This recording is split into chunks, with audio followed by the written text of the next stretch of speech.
2 Corinthians 5:19. God in Christ was reconciling the world to himself and entrusting to us the message of reconciliation.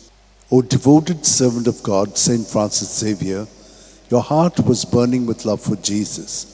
Impelled by this love, you went from country to country and spent yourself unto death, proclaiming the name of Jesus and the good news of salvation. That is why the Father filled you with glory in heaven and preserved your body from corruption here on earth.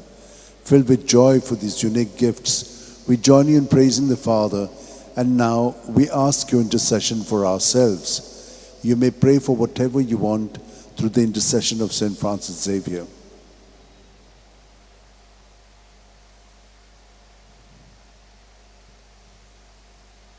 We ask you to obtain for us the fulfillment of these desires, if they are pleasing to the Father.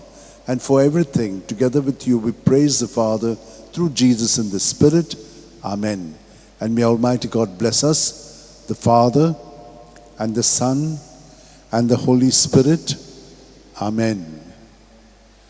San Francis Xavier, Voda Cura, Radi Samcha Mogan, Las Lolia, Besangal Saiba, Desaramcha, Sambalung Sodakal, Gopan Tuja, Besangal Saiba, Sharar Goincha, Sambalungamka, Gopan Tuja.